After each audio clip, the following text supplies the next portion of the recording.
Happy New Year, geeks! I hope you all had an amazing break and are just as excited as I am to dive into the latest FOPO. Those of you new here, FOPO stands for foreign policy. So Australia just kicked tennis player Novak Djokovic out of the Australia Open and out of the country for being unvaccinated. Dude, what on earth kind of exemption did you have that you thought was valid? I have a medical exemption, just trust me. Yes, when I take vaccines, I become a little assholey. I hit balls. Sometimes at people. You want me to sign your ball? I'm this close to having most Grand Slams in history. Sorry, I mean, I can't because I have a medical exemption. Okay, I'm just opposed to inoculation. It's a joke, get it? Djokovic. I may be biased, but I'm happy Australia gave Djokovic the cold shoulder. Let's get started, but before we do, please hit that subscribe button below and like this video. Violent protests have broken out across Kazakhstan after the government there lifted a price cap on liquefied natural gas. This sounds super geeky, but it's actually interesting, so stick with me. A lot of people in Kazakhstan converted their cars so that they could be fueled by liquefied natural gas because the cost of oil there is so high. And then because the government lifted this price cap, the cost of liquefied natural gas doubled basically overnight. So people hit the streets to protest this, but then really quickly, those protests expanded and turned violent.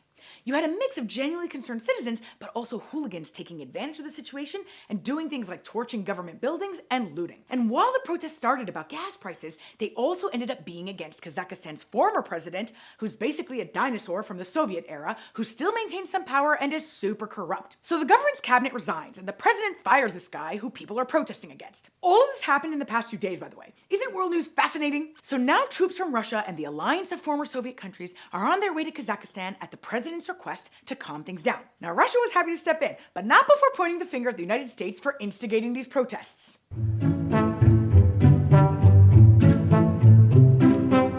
Dude, most people in the United States only know Kazakhstan exists because of Borat. Sorry, I don't want to throw my people under the bus, but you know I'm right. This my house, entry please. The idea that some government desk officer wanted to foment trouble and then decided to do it in Kazakhstan is pain in my assholes. Things are looking pretty chaotic there, so we'll have to keep a close eye on this one to see what happens. Former President Trump has endorsed Hungary's far-right Prime Minister Viktor Orban in the run-up to parliamentary elections there. And it isn't common for former US presidents to endorse foreign candidates, but it does happen. I gotta say, I think it's weird for a former or current US president to endorse a foreign official. It kinda looks like interference, and I don't think people abroad vote based on an American endorsement anyway. I asked the geeks what you thought, and 75% of you said it was not something we should be doing. But more importantly, why are Trump and the right wing in love with Viktor Orban in particular? We don't have enough crazies here to idolize? Viktor Orban is a little dictatory, and he kind of admits that. In 2014, he gave a speech where he said that we have to abandon liberal methods and principles and the liberal way to look at the world. So after he became prime minister, he adopted a new constitution and a new media law that trampled on democratic freedoms. He curbed and controlled the press, he overthrew the country's justice system, and removed the head of the Supreme Court. Nonprofits were undermined and election laws were changed to favor his party. And leaders in the EU, which Hungary is a member of, have said Hungary's government poses real threats to human rights and the rule of law. And now they're trying to find a way to punish Orban for his corruption. So really, what's the like? Last year, Fox News' Tucker Carlson traveled to Hungary to interview Orban and said that Hungary is a place with a lot of lessons for the rest of us. Tucker's clearly not a glorious geek. And now the American Conservative Union is promoting a possible event in Hungary later this year, since clearly there are so many American voters who live there. Trump says he endorsed Orban because he stopped illegal immigration in Hungary and created jobs and trade. And he clearly likes the guy, and since Orban also endorsed Trump, it's like mutual love. So Trump and Tucker seem to think that by promoting Orban, they're supporting conservative policies around the world.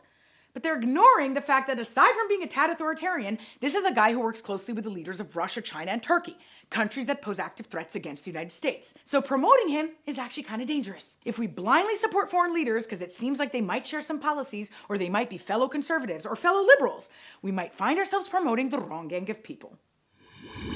Over the holidays, Desmond Tutu died at the age of 90 from prostate cancer, and so I wanted to share his amazing story with you because he was so remarkable and such an inspiration. Desmond Tutu was a South African Anglican bishop and also a human rights and anti-apartheid activist.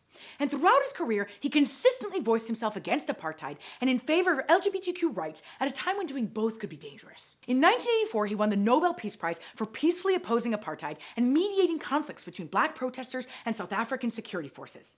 And when President Ronald Reagan here proposed a policy of constructive engagement with South Africa in the 1980s, Desmond Tutu wrote a letter to the US Congress, which included what would become one of his most famous quotes and literally one of my all-time favorites, when he said, "You are either on the side of the oppressed or on the side of the oppressor. You can't be neutral." So when Nelson Mandela came to power in South Africa, he appointed Desmond Tutu as chairman of the Truth and Reconciliation Commission, which was supposed to investigate the apartheid regime's crimes. But Tutu didn't just stop there. He also included a section in his report that criticized his own political party for human rights violations. Desmond Tutu is the real deal. He fought for the truth and criticized injustice wherever he saw it, and that's a quality I think our political leaders could all use a dose of today. This month, Russia might force the UN Security Council to vote on a resolution that could end up closing a border crossing between Syria and Turkey. This has been a contentious debate for years for no good reason, other than that Russia's president is in love with Syria's president, Bashar the Butcher. That border crossing is used to send humanitarian aid to the north of Syria, specifically areas that are controlled by Syria's opposition. And since the UN Security Council has become the place for political fights, Syrians who desperately need aid are caught in the middle. So to explain why this is a big deal and what might happen, I turn to my good friend Zahir Sahlul. Zahir is a critical care specialist and associate clinical professor at the University of Illinois. And he's also a humanitarian, an advocate for refugees, and founder and president of Med Global, which I've featured before on my crush list, and which works to provide healthcare around the world, particularly in communities suffering the worst humanitarian crises. Hi Zahir, my old friend. It is so good to see you. Thank you for joining me. Hi, Happy New Year. Congratulations. Thank you. Happy New Year to you. Thank you. So can you explain to us what would happen if this border crossing between Syria and Turkey gets shut down? Unfortunately, it will be another catastrophe. And we've used this word often during the last 11 years in the Syrian crisis. About 1 million children, according to the UN, will be starving, will have malnutrition. Pregnant women won't have access to prenatal care. Patients with COVID won't have treatment for COVID, including oxygen. The vaccination rate in the region is one of the lowest in the region. Less than 5% of the people will be vaccinated. So imagine having less humanitarian aid delivered to 4.2 million people in the northwest of Syria. Half of them are displaced from other regions. 1.2 million of them are in tents, in camps. And they are dependent on the United Nations cross-border relief that reaches 75% of them, 1,000 of trucks every month, and that all will be stopped if this cross-border relief operation stopped. It's insane. And I know, listen, we've passed the moral argument with Russia. Clearly, that's not a compelling argument to them, but do you think that there's a real risk that Russia will, in fact, prevent this border crossing from staying open? Oh, definitely. The Russians have been successful in cutting down the border crossing from the bordering countries to Syria from 5 to 3, and then from 3 to 1 for the past 2 years, which is Bab el-Hawa border crossing from Turkey to northwest of Syria. And they said that their intention is to make sure that all delivery comes through Damascus, which means that we will have the similar scenes that we have seen in Zabadani, in other places in Syria, where you have children starving to death because the Syrian regime have used humanitarian aid, weaponized it, to make sure that the population that won't accept it will surrender. And that's what will happen in Idlib if we won't allow cross-border relief. It's terrible. All right, well, listen, thank you for explaining to us. Before we go, can you give us a quick briefer on Med Global, on your work and what you guys do? We just celebrated our 5th year of existence. This is a medical charity NGO based in the US, but we do medical relief in disaster regions, including Yemen, Syria, Lebanon, Bangladesh, Sudan, Gaza Strip, and Colombia. We help refugees and people who are displaced. Most of them are forgotten by the rest of the world, but we do very quality programs that sustain health for these populations. And we're growing fast, and we need a lot of support. Amazing. Well, thank you for that. Everybody go to Med Global's website, and thank you so much, Zahir, for your work. Over the holidays, Hong Kong authorities raided the offices of a media outlet called Stand News and arrested 7 people tied to the publication.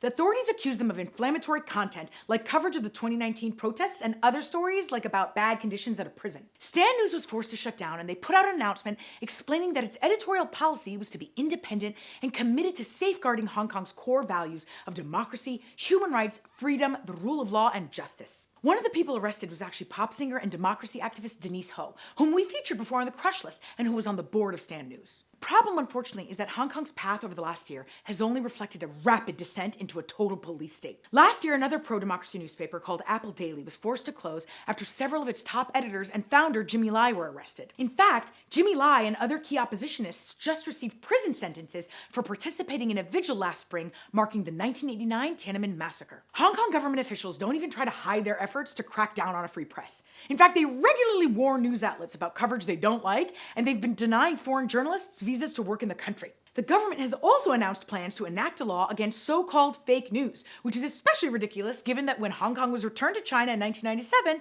the Chinese government promised that its freedoms, including freedom of press, would be protected. For its repeated and endless lying, and for its shameful repression and abuse, the Chinese government and Hong Kong authorities, who are really one and the same, are on my shit list this week.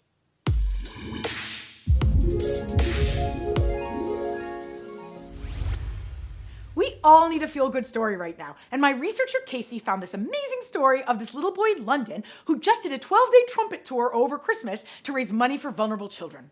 His name is Nelson Fraser, and he's 8 years old, and he stood in front of different hospitals and played Christmas songs on his trumpet to encourage people to donate. He said the idea came to him when he was talking to his parents about Christmas and sick children, and that he also wanted to thank the UK's National Health Service for all their work in the last year. And this is actually not the boy's first bout with fame. In fact, he earned the name the Boy on the Balcony during the first COVID lockdown after he performed One Day Over the Rainbow. Someone get this kid a TikTok account. So far, he's raised over $3,500 for the UK's largest children's charity called Barnardo's, which cares for vulnerable children. If you want to help this little guy out, I'll link to the donation page in the show notes and on social media.